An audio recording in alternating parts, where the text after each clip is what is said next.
So unless you've been hiding under a rock, there's been some recent news of relationships in the workplace. And that has that been an HR topic recently? It's always an HR topic, especially when it's head of HR. Yeah. Oh, yeah. Yeah. I am going to avoid the innuendos that you left the door open for with me because I think like a 9-year-old. Good job. And we'll get into the show after this. She's the CEO. He's the marketing and operations guy. If it's broken, you need the business fix. Has there been anything interesting recently for you other than the recent flood of HR articles that you now get to read? So I spent a couple days in Columbus. I'm on the board of the Ohioana Library. Nice. So if you are an Ohio author, you have the ability to put your, whether it's music or a book, your collected works into the Ohioana Library. So it's a collection of all of the Ohio authors of all time. It's super cool. Very, very cool. Yeah. What about productive? Productive. Good. Yes. Good. What about you, Josh? Recently, I was in Chicago for the Higher Ed PodCon, interesting podcasting conference. Met a ton of great people. Met one of the OG podcasters, Dave Jackson. He's from this area. He started podcasting in like 2005. Okay. Wow. Right. So he is, when I say OG podcaster, I mean OG podcaster. Wow. I don't even want to know how you did that. Right. To get down, to get the chance to just sit with him through a seminar and talk with him and chat. It was a good time. So yeah, lots of good stuff there. None of that led to an inappropriate work relationship. Good job. Though. Really impressed. Segues are my specialty. So yeah, like I said, if you haven't been hiding under a rock, there's the astronomer CEO and the head of HR at a Coldplay concert were kind of outed, maybe to say. A little bit. Right. That didn't look like a friendly business exchange. No. Yeah, there's just a whole lot of things there that you're like, okay. Workplace romances. Yep. 60% of people have had one. Yeah. Your career's been kind of siloed. I mean, you've got diverse stuff. Yes. My career has been like tributaries. I have been all over the place. So I have experience with a workplace relationship, actually, 2 of them. Okay. So I have a different perspective on this than the HR people. So this should be interesting because some of them lead to positive outcomes. They can. Some of them lead to marriage. They can. Some of them, like when there's already an existing marriage. That's a problem or a challenge. There can become some issues with that, maybe. And I mean, I don't really think we need to cover like the immediate obvious issues. No. Yeah, no, I don't think we do. But so your initial take as the HR person, and I know I'm not going to call you the HR dictator. Thank you. The love police. Thank you. Right, the fun killer. Right. The fun killer. What's your take on these?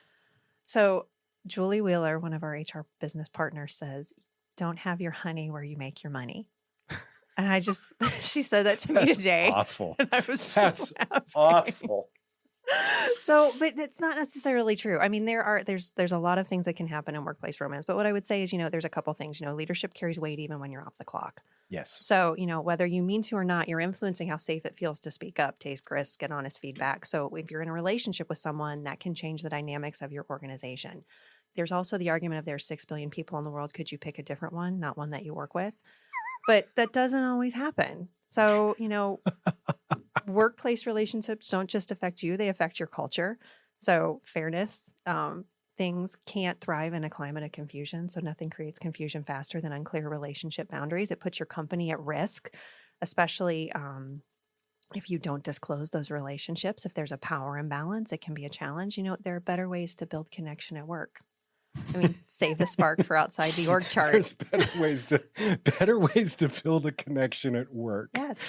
Yeah, don't network at a nudist colony. No. That kind of fits No. in with that. No. And how do This you is going to protect be a it? tough episode Yeah, to get through. for you. You're It's like, something, and I will say, it's something we deal with relationships at work all the time. And I will tell sure. you too, if you're a family business, don't be a hypocrite and have a non-fraternization policy. Because if you're husband and wife and you work in the office together, stop it. You can't, rules for thee, but not for me. That doesn't work. You gotta have some things figured out. So what else do you have, Josh? I have lots of answers today. No, I know you do, and it's funny because, like I said, you're essentially you're telling all this stuff to a 13-year-old. Yeah. What's funny? So the honey and money thing Mm-hmm.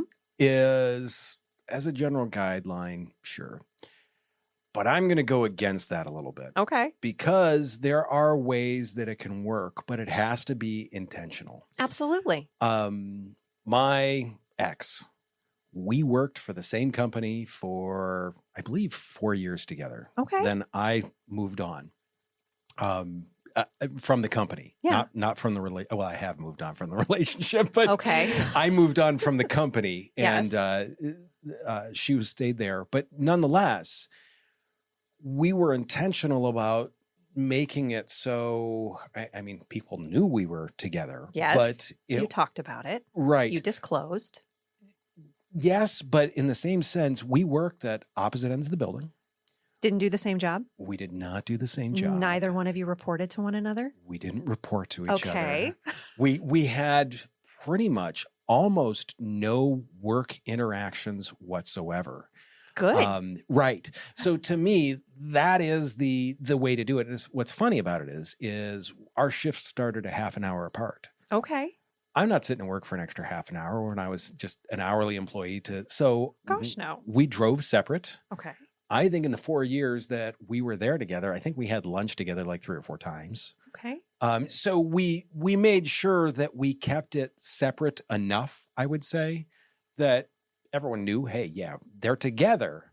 But in the same sense, that checklist that you had, I really liked. So is there a power dynamic between the two? Yeah. Does one have a big effect on the other? Yeah. Because what I don't like is the don't have your honey where you make your money. Okay, it's more about if you're in leadership. You got to think about that. If there's a power, like if you're the CEO, Correct. this is not your dating pool. Shouldn't be. No, It really shouldn't be your dating pool. and that to me is so. What I don't like about the saying there is it's a generalization It that is. really is broad reaching. Mm-hmm. What's tough is so many people, they almost need to use that as a guideline because they don't think about the ramifications of it. Yeah. Obviously, there is a certain couple that was at a Coldplay concert Yes. that didn't think that there was going to be any consequences to this because you know what? No one's going to see this. No one's going to figure this out. You're kind of in a public place, especially when you have a company with a large number of employees. Mm-hmm. People will see you. They will. And there is an issue with perception. 100%. So I will say relationships at work are tricky.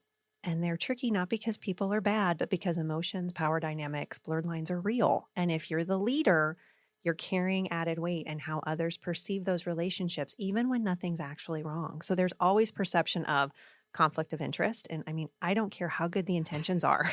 If someone's making decisions that benefit a person they're close to, it creates imbalance. Oh, 100%. And imbalance kills culture faster than bad coffee in the break room. It does. No, because I'll drink bad coffee. Yeah. If I see an imbalance of power, you know me well enough to know I am not going to be quiet about that. No, and perceived conflicts of interest. You're thinking about, if people are walking around saying, well, it's probably because they're close, you've already lost control of the narrative. If people are saying, well, the reason that Betty gets all the promotions is because she's dating Bob. And and if you ignore it, you'll be dealing with resentment and division and potentially a lawsuit. And then you've got to deal with those hierarchical issues. You've got implied pressure, you've got favoritism, the perception of those things. I mean, you can mentor someone you're in a power imbalance with and call it objective. Or you can't mentor. You can't mentor someone. No. You're in a power imbalance with and call it objective. At best, it causes tension. And at worst, you've got to deal with legal trouble. So, it's...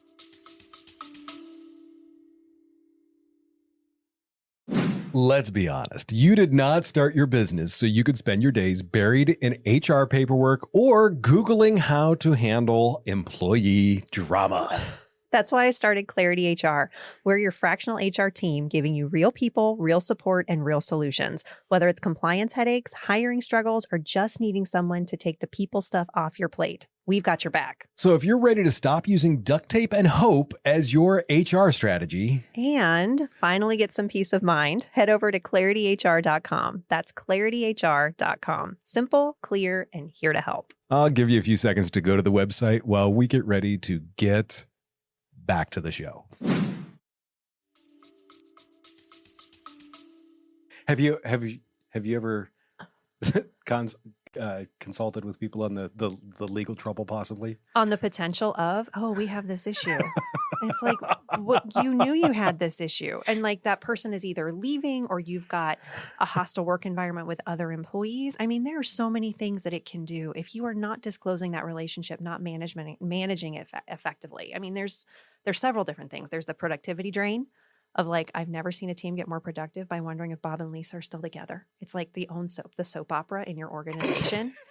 So there's like, wonder what they're going to say today. Oh, they glared at each other. Oh, she doesn't look like she's talking to him anymore. Are they breaking up? Are they getting like, what's going on? I mean, like, it's the office romance. And then there's the eggshell effect.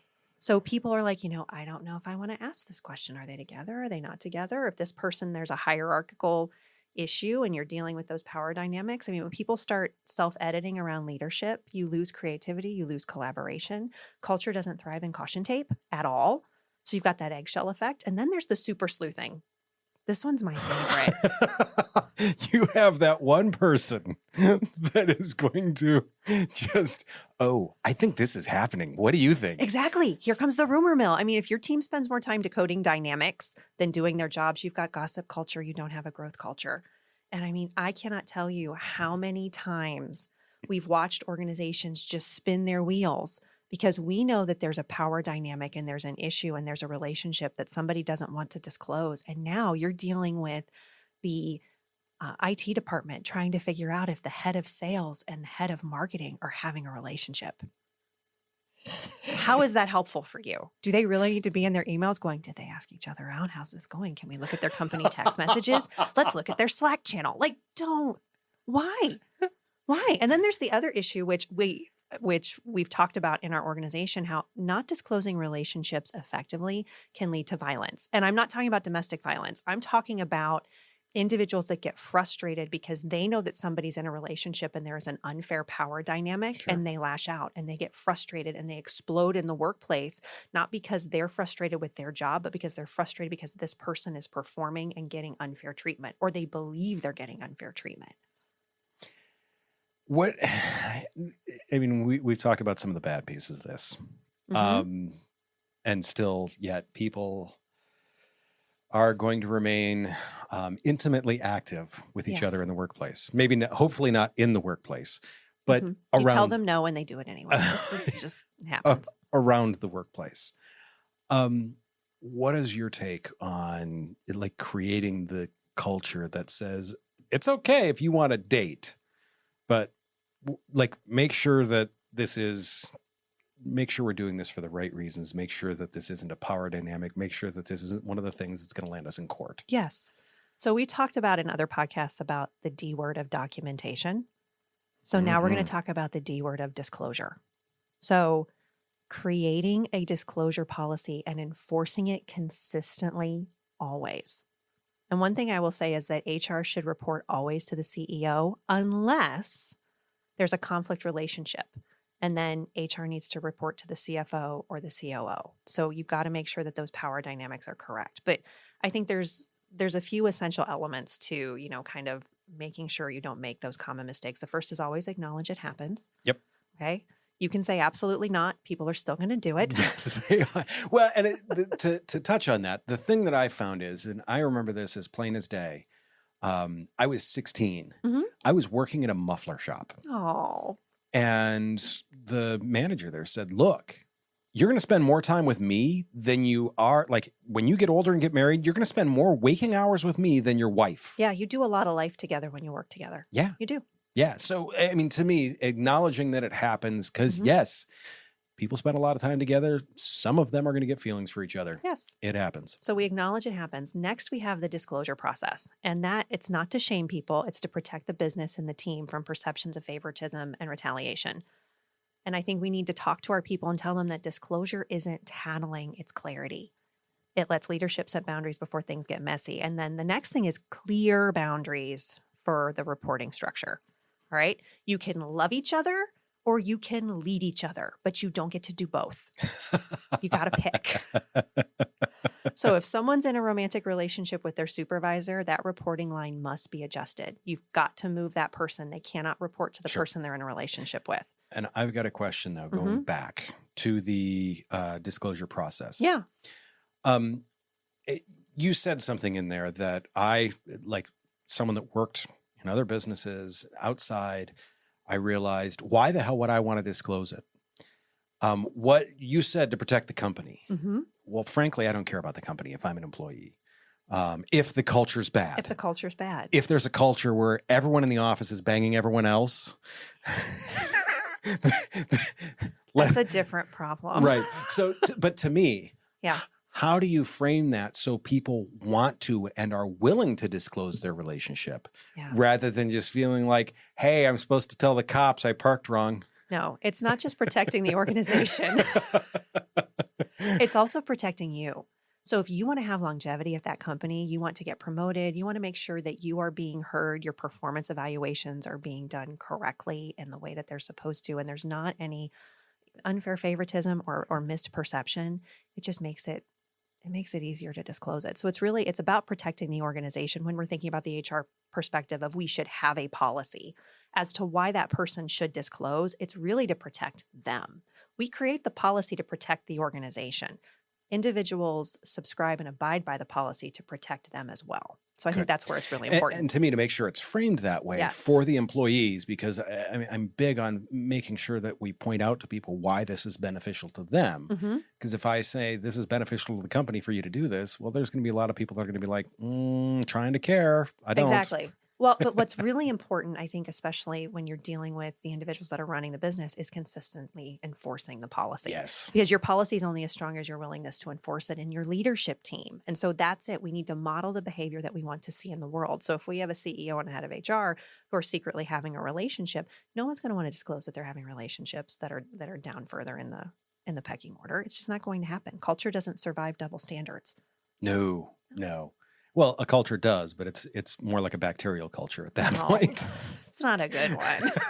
And the other part is, as we talk about culture, it's really about having culture connected language. So policy shouldn't feel like it's a legal scare tactic. Sure. Yeah. It should reflect your culture, whether that's warm and transparent, professional and buttoned up, or somewhere in between. I would say if you're really working on, unless it is a non-fraternization policy, it's 100%, this is it, no. You've got to have some warm language around what relationships are, because it's not about killing connection when we have these types of policies. It's about keeping connection from killing your credibility. And I think that's the biggest part when we talk to employees. This is about protecting you. This is about protecting your credibility and maintaining your integrity.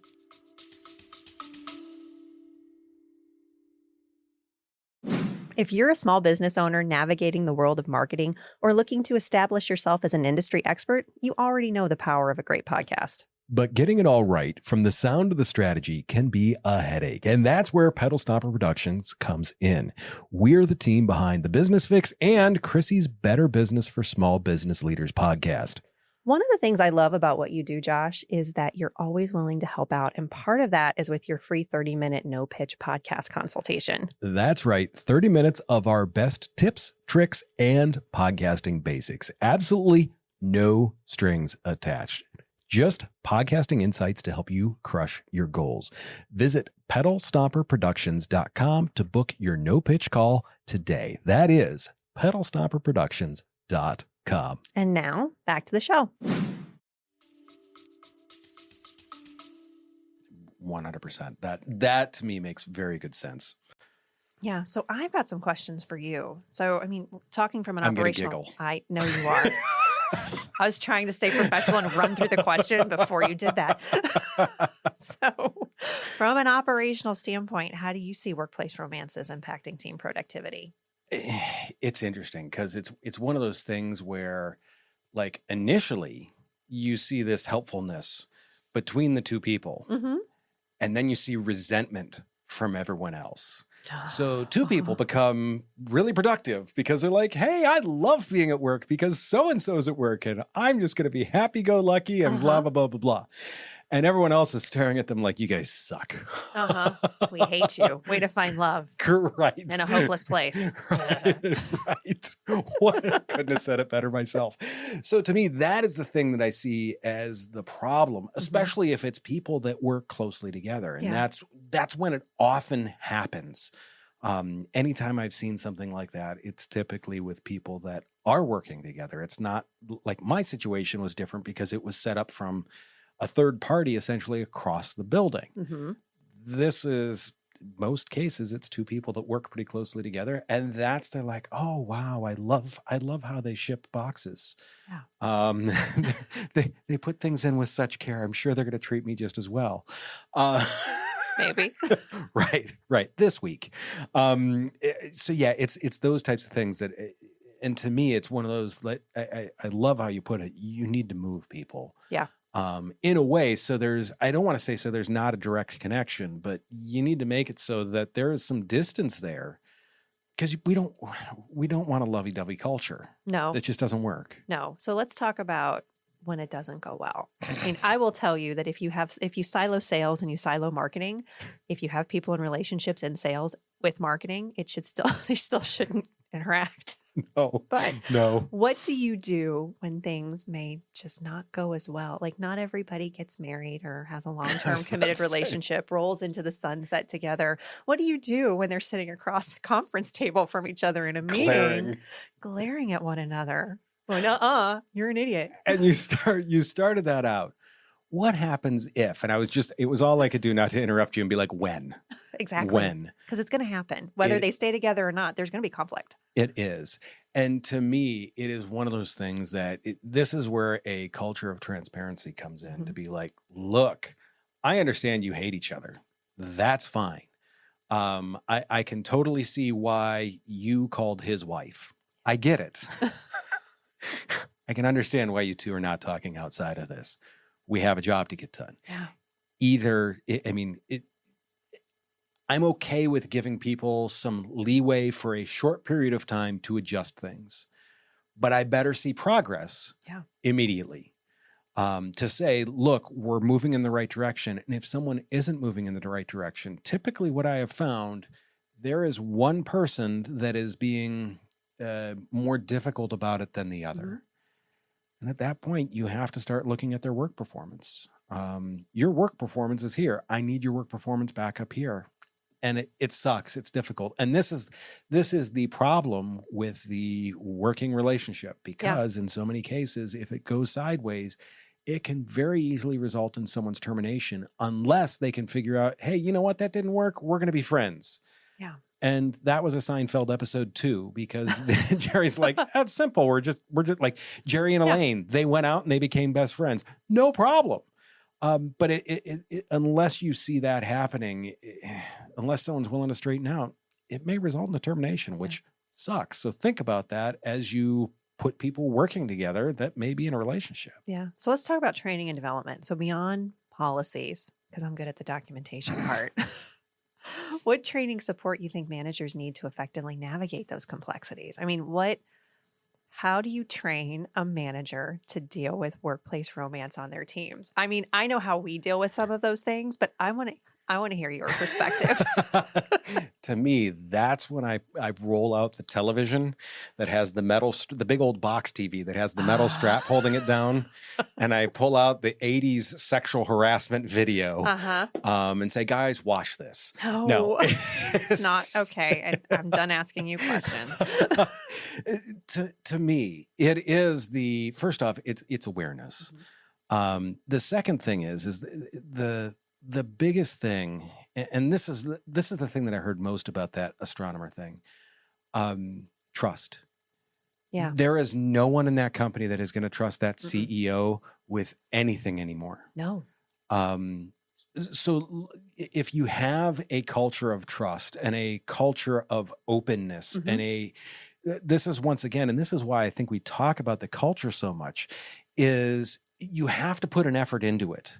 Yeah. But an ounce of prevention is worth a pound of solution. Yes. And that is the case with so many of these things.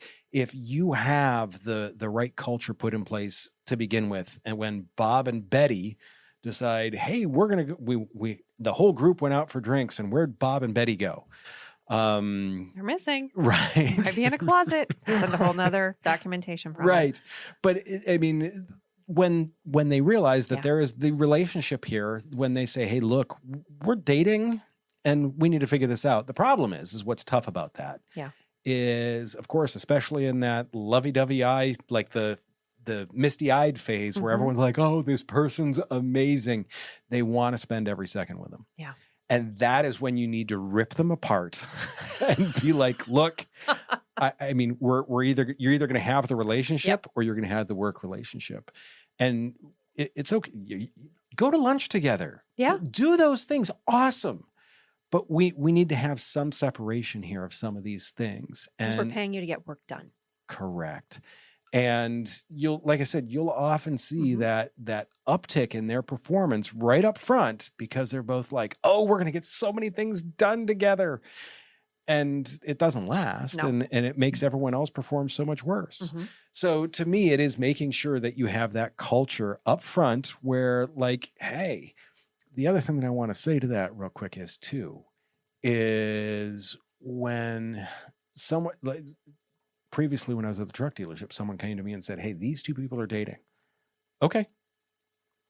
That's how that needs to be handled. Okay, thank you. That's it. Yeah. Not really. Oh my God. You don't get to be the center of gossip if you are HR. That's not how that works. No. That's not good HR. And it's to say really and thank you and done. Yeah. And then do your own observation, but don't ask around about it. Like, hey, do you think Bob and Betty are dating? Or... We're not super sleuthing. Don't do it. No. Bad idea. Do your own personal investigation without letting anyone else know. Occasionally visit them, occasionally call them and say, like, hey, are they spending, like, every time I walk by their office, they're in the same office. Then okay, that there's something to this. But go look for the obvious with that too. Yeah. I like that. What are some we've got here on our notes? Common mistakes businesses make. Now I realize where we're at in this episode. Yes. We're a couple of 20 minutes in. Yep. 20 minutes and change at least. And I feel like this is an episode on its own. Common mistakes. Common mistakes. As it relates to, we I would say really quickly, those common mistakes with relationships. Let's talk about them. But I think could be. It could be its whole own episode. Yeah, just shortly. It's ignoring it completely. We're just going to pretend it's not there. You don't get to do that. Head in the sand doesn't make you look professional. I don't see them in their office all the time. We don't see this. We don't see them making out on lunch. I have no idea what's going on. Right. I'm going to pretend it's not happening. We talk about hope is not a policy. I hope it's not happening. Hope's not a policy. Transparency is. The next one is, writing a policy that's all bark, no bite. So if your policy says absolutely prohibited, but you're making exceptions for senior leadership or you've looked the other way, trust me, your team knows and they're not impressed. They're not dealing with it. So all bark, no bite. It's funny that you say that because to me, the problem is when some people see that, they're like, okay, well, they work together, but they're both single. They're both newly single. This isn't going to last. It's fine. But you still got to have a policy. Right. And the problem is to me, you have to act pretty quickly when you see that people are in a relationship. And you have to say, look, we're going to need to probably move you. Yeah. Just so there's not that tight bond. If you both do the same job, we may need to move someone else to something else. Or create some form of separation. And to me, that it's tough to do that because you're like, they'll be done in a week and a half. No. But you still have to make sure that you do that at the time when you find out. You do. And I think what's important, and it goes to that last common mistake of, making it punitive. So you've got to make sure that it doesn't feel punitive. The goal isn't to shame people for being human. Don't do that. You sure? Yeah, it's to protect the company and ensure fairness. That's the whole point. So, I mean, don't make it sound like a threat. Make a framework of clarity and accountability. I mean, and don't make it, oh, I think you're in a relationship. You're going to that corner and you're going to that corner. Don't Right. do that. It's not kindergarten. It's not kindergarten. And especially, here's the other part that I think, Josh, you separate people, especially at the relationship side, where you see that it is potentially getting serious and there is an issue with power dynamic. It's power dynamic that causes you to go from one room to another room or one department to another. That is the biggest issue. If you are falling in love with your boss and your boss is falling in love with you, then you need to disclose it because you need to take a lateral move somewhere else because you cannot be managed by your boss.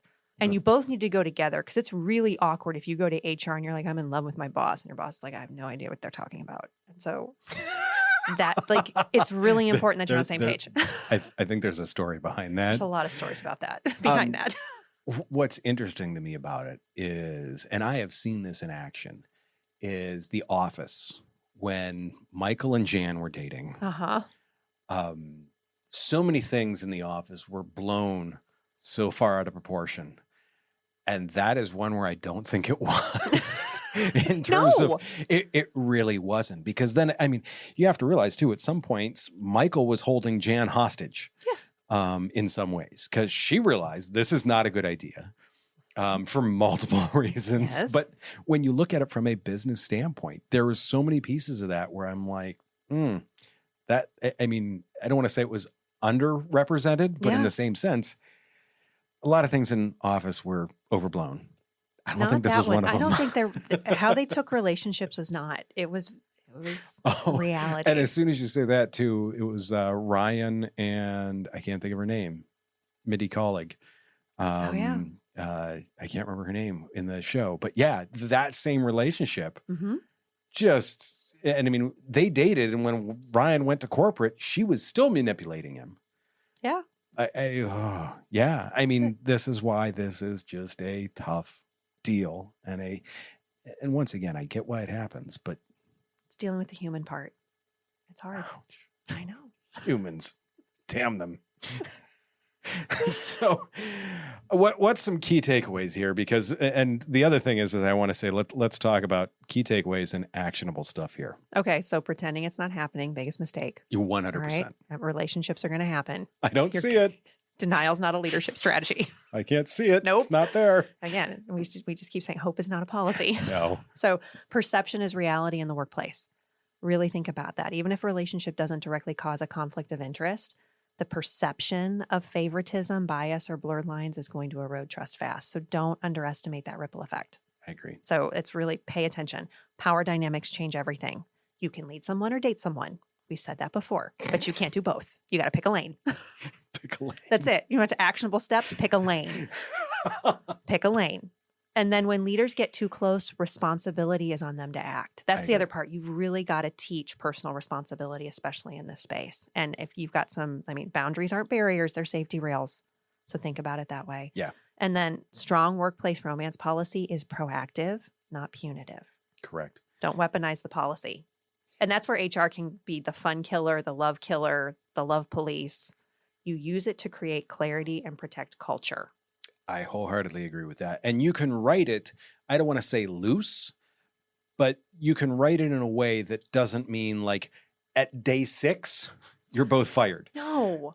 Write it in a way that gives you the ability to move on it in an appropriate manner, but just make sure that it's felt appropriate by everyone. Yeah, because a good policy acknowledges that people are human and it sets expectations. It's not punitive. It applies equally to everyone, no matter how senior they are. Yes, a romance at work policy applies to a CEO.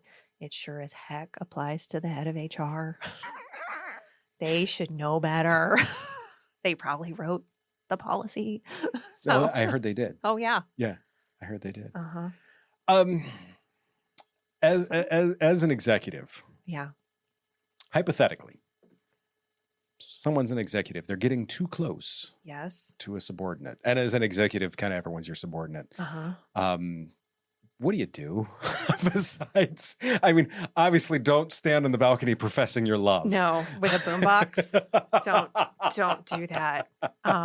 Throw rocks at their office window, don't get do their that. attention. Okay, so in seriousness, you can be kind and you can be human, but you cannot afford to be careless. So as a leader, you are always modeling the culture that you value. So that means if it feels personal, you need to pause and protect your professionalism. You need to protect your team and your integrity, and everyone will thank you later for that. So really, it's just, if you think it's going in that direction, you need to have that conversation with that person efficiently and quickly. And then you need to say, look, if this is the direction that we're going in, we need to go talk to HR. Yeah. Or we need to talk to who the person is that, whether it's the person, their boss that they're reporting to. If it is a hierarchical relationship, you are going to HR the minute you think it could be serious. And even the minute of, I think I'm going to ask this person out, you might want to do that too. I'm not going to say you have to if that's not what's in your policy. But if I were that person, be saying, look, I think I may have feelings for this person. Before I do something dumb, let's talk through it. To add to that real quick, Mm-hmm. For security reasons, Yeah. you can also seek outside counsel from fractional HR. Yes. From, you know someone that does that. I do. And we love these situations. Because to They're me, just great. You may not want to tell HR, hey, I think I'm falling for a subordinate. You may not want to say that up front, but to someone internal. Yeah. And we know some HR people are not exactly vaults in terms of... No, oftentimes they leak like sieves. And so Correct. Having a third party as the reporting arm, which we act like for a lot of organizations, where I don't feel comfortable with this, I'd want a red flag report to your organization instead of... Yep. We provide that service. So yeah, you're right on target. Makes sense. So what lessons have you learned from Astronomer? And what's your takeaway as a manager? Don't be stupid. Yeah. Really, to me, the biggest thing is, and I saw a ton of articles on it afterwards, and it was 100% about the erosion of trust. Yeah. And it's when you look at it, trust is, when it comes to culture in a company, trust is the most valuable thing. Yes. That is 100% it. Because if people don't trust you to do the right thing, what do they have? Exactly. Absolutely nothing. There's no loyalty there. Right. They don't trust you. People say that there's no loyalty with employees anymore. Well, have you really been loyal to them? Have you shown them that you trust them? Agree. That is a two-way street. And this, to me, when I saw that, saw a couple of the articles about that, I'm like, wow, it really hit home how much trust is that key anchor of culture. And if your own wife can't trust you, yeah. How can anyone in the business trust you, especially when there's there's money involved? Yes. There are hundreds of lives, hundreds of livelihoods involved with this now. It comes to, this is your culture and it's about trust. Agreed. That being said, I didn't make too many... You did a good job. Innuendos or inappropriate remarks, great job. or I'm gonna, as soon as we're done hitting the record button here, I will go outside and just spew all sorts of horrific things that make me sound like a 12-year-old boy. Nonetheless, Chrissy, thank you once again. This always, as always, hugely educational. Make sure you go to businessfix.com, hit the Business Fix on all the social medias. Leave a review, please. And we'd love to hear what you guys want us to talk about. Follow, subscribe, all that other thing. Next time, we're gonna talk more culture stuff. We're gonna talk about consistency. We mentioned that today, and we are gonna really dive into consistency as culture. Do me a favor, take care of yourself. If you can, take care of someone else too. We will see you very, very soon.